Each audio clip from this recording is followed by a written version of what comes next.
इस व्यक्ति को, इस परिवार को अपना नाम लिखने में शर्म आती है। आप लोग सब कुछ चेक कर लीजिएगा, ये मैं अपने मन से बना के नहीं बोल रहा हूँ।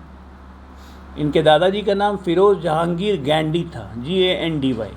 ये गैंडी गांधी बना इंदिरा गांधी के समय से, और पिछले 50 सालों से लोगों को बोलते बोलते बोलते बोलते ये गैंडी गांधी परिवार बन गया। जिस व्यक्ति को अपना नाम लिखने में शर्म हो, जिस व्यक्ति को अपने कर्मों से शर्म हो, जो व्यक्ति अपने कर्मों के कारण 4-4 बार जाके अदालत में माफ़ी मांग चुका हो, जो व्यक्ति खुलेआम प्रेस कॉन्फ्रेंस करके चुनाव आयोग को धमकी देता है, ये उधार के गांधी कहते हैं कि अगर हम सत्ता में आए तो ये तीनों चुनाव आयुक्त हैं, इनको हम नहीं छोड़ेंगे, इनको कहीं से खींच के मारेंगे। ये सेंस ऑफ प्रोप्राइटरी है क्या? आप इस देश के बाप हैं, क्या हैं आप संविधान से ऊपर हैं। दादी ने आपकी संविधान को कुचला था, वोट चोरी की आप बात करते हैं। अगर वोट चोरी की सज़ा में किसी एक व्यक्ति का चुनाव रद्द हुआ है और वो जेल जाने का जिसको ऑर्डर आया, तो वो एक ही थी, आपकी दादी इंदिरा गांधी जी। आप चंद्रमा से आए हैं। अगर आप इस देश के संविधान, इस कानून को नहीं मानेंगे तब क्यों हैं यहाँ पर? मुख्य मुद्दा ये है कि चुनाव निश्चित तौर पे 2 महीने के अंदर होगा। 22 नवंबर के पहले सरकार बननी है और हमारी पूरी पार्टी, हमारा पूरा गठबंधन इस चुनाव में लग चुका है। फ़र्क बस इतना है कि अगर हम भोजपुर के हिसाब से बात करें तो हम भोजपुर में जाएंगे लोगों को ये बता के कि सारा जिला में पहली राजकीय मेडिकल कॉलेज की स्थापना हम कर रहे हैं, जो कि अंतिम स्टेजेस पे है। हम जाएंगे जनता के बीच में ये बता के कि इसी आरा में मॉडल अस्पताल का इनॉग्रेशन हमारे खुद जब JDU के गठबंधन में थे तेजू बाबा, उन्होंने ही किया था, जो आरा में आज जगमग कर रहा है। हम जाएंगे ये बता के कि हमारे पूर्व सांसद RK सिंह जी की अध्यक्षता में बिहियां और आरा को मॉडल स्टेशन बनाने का काम इसी भोजपुर की धरती में हुआ, जो हो चुका है। हम जाएंगे ये कहने कि गरहनी में जो इथेनॉल प्लांट है वो हमारी शोभा बढ़ा रहा है इस ज़िले की। हम जाएंगे ये कहने कि पटना कोइलवर पुल, जो अंग्रेज़ों के बाद से आज तक नहीं बना था, वही पुराने पुल से हम लोग पटना से आरा जाते थे, आरा से पटना आते थे, वहाँ 6 लेन का पुल आज बन के दंदनाता हुआ खड़ा है। हम जाएंगे अगर लोगों के बीच में ये कहने के लिए कि छपरा से आरा की कनेक्टिविटी आज़ादी के बाद से आज तक पूरी नहीं हुई थी, आज छपरा और आरा की दूरी घट के कितने कम हो गई है। तो एक सर्वांगीण विकास जो होता है भोजपुर का, वो NDA सरकार ने किया अपने विजन से, मोदी जी के दृष्टि से और नीतीश जी की कार्यकुशलता से। ये तो बात हो गई NDA गठबंधन की। अभी मैं आ रहा था तो मैंने देखा कि 30 तारीख का बोर्ड लगा हुआ है कि नकली गांधी जी पधार रहे हैं, उधार के गांधी जी पधार रहे हैं यहाँ पे। अब देखिए, उधार का गांधी मैं कहता हूँ तो बहुत लोग सोचेंगे उधार का गांधी क्यों बोल रहे हैं। इस व्यक्ति को, इस परिवार को अपना नाम लिखने में शर्म आती है। आप लोग सब कुछ चेक कर लीजिएगा, ये मैं अपने मन से बना के नहीं बोल रहा हूँ। इनके दादाजी का नाम फिरोज़ जहांगीर गैंडी था, GANDY। ये गैंडी गांधी बना इंदिरा गांधी के समय से, और पिछले 50 सालों से लोगों को बोलते बोलते बोलते बोलते ये गैंडी गांधी परिवार बन गया। इसलिए मैं उधार का गांधी कह रहा हूँ कि जिस व्यक्ति को अपना नाम लिखने में शर्म हो, जिस व्यक्ति को अपने कर्मों से शर्म हो, जो व्यक्ति अपने कर्मों के कारण 4-4 बार जाके अदालत में माफ़ी मांग चुका हो, जो व्यक्ति खुलेआम प्रेस कॉन्फ्रेंस करके चुनाव आयोग को धमकी देता है, आपको याद होगा इसी बिहार में चुनाव आयोग को सबसे पहली धमकी सर्टिफाइड चारा चोर साहब ने दी थी। उनको कोर्ट ने सज़ा दी है, सर्टिफाइड चारा चोर, मैं नहीं कह रहा हूँ, ये कोर्ट की सज़ा है। उन्होंने कहा था कि TN शेषन तत्कालीन चुनाव आयोग को बांध के यहीं भैंसिया के साथ बांधेंगे, उनके फेमस बोल थे ये। आज उसी तर्ज पे ये उधार के गांधी कहते हैं कि अगर हम सत्ता में आए तो ये तीनों चुनाव आयुक्त हैं, इनको हम नहीं छोड़ेंगे, इनको कहीं से खींच के मारेंगे। ये सेंस ऑफ प्रोप्राइटरी है क्या? आप इस देश के बाप हैं, क्या हैं आप संविधान से ऊपर हैं। दादी ने आपकी संविधान को कुचला था, वोट चोरी की आप बात करते हैं। अगर वोट चोरी की सज़ा में किसी एक व्यक्ति का चुनाव रद्द हुआ है और वो जेल जाने का जिसको ऑर्डर आया, तो वो एक ही थी, आपकी दादी इंदिरा गांधी जी, जिनका चुनाव रद्द किया गया था। दूसरी सबसे बड़ी वोट चोरी हुई कश्मीर में 1987 में राजीव गांधी और फारूक अब्दुल्ला के द्वारा, जिसके कारण कश्मीर में आतंकवाद पनपा। ये लोग वोट चोरी की बात करते हैं, नाच न जाने आंगन टेढ़। 1989 में चुनाव हार गए तो राजीव जी को बैलेट में दिक्कत लगने लगा, उनको EVM चाहिए था। आज 2025 में पुत्र लगातार रिकॉर्ड बना रहे हैं उनके नाम पे तो एक कविता बन गई है कि सफलताओं का मिथक हूँ, असफलताओं का शतक हूँ, हाँ मैं राहुल हूँ।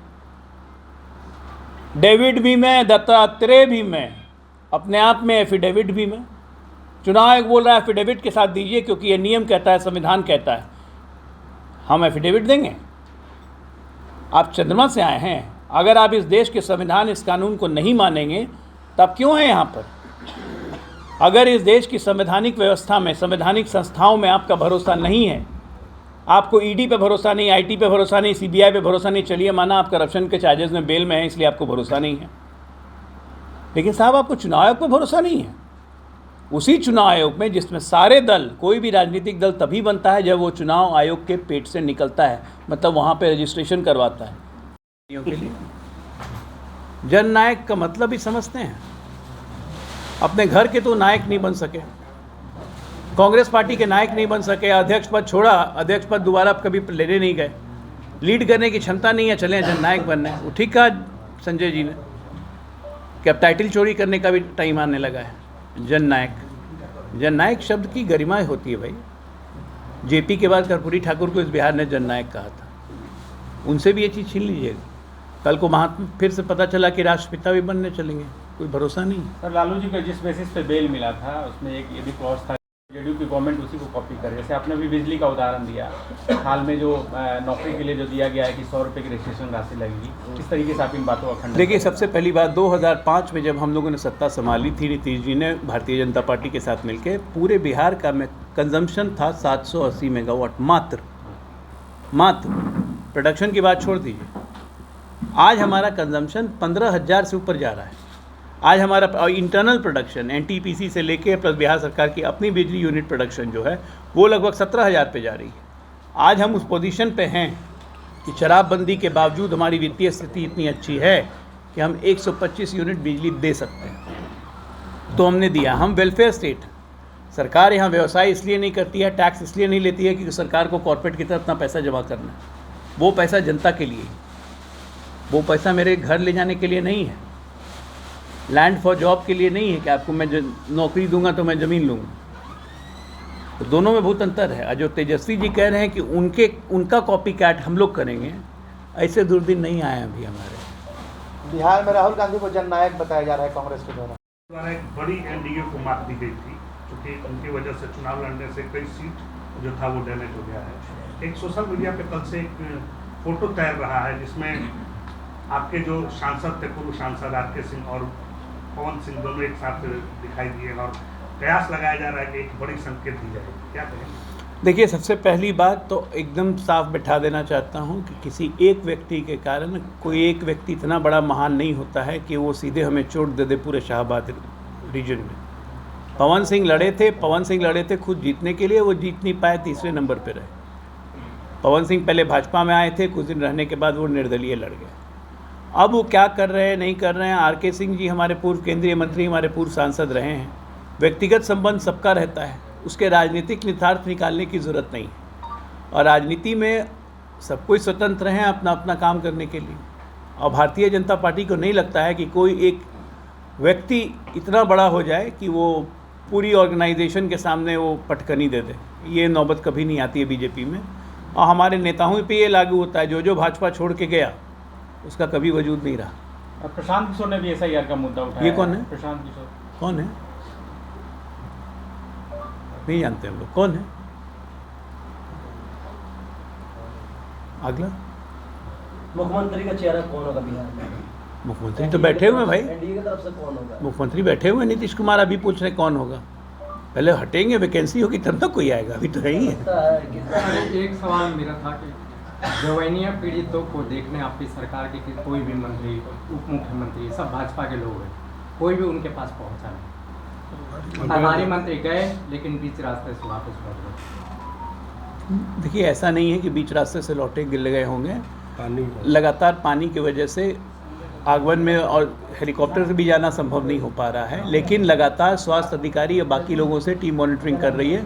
नाव सभी लोग जाके सब मदद दे रहे हैं। अभी आप जानते हैं ये चीज़ कि ये जुलाई अगस्त में ये 2 महीने हमेशा प्रॉब्लम होती है पूरी उन बिहार में। पीड़ितों को बचाने के लिए आपकी सरकार कब तक ये सुनिश्चित करेगी? नहीं, निश्चित तौर पे ये सब काम ऑलरेडी पाइपलाइन में है कि जहाँ जहाँ जो विस्थापित हुए हैं उनको कैसे के लिए स्थापना की जाए, ये ऑलरेडी पाइपलाइन में है।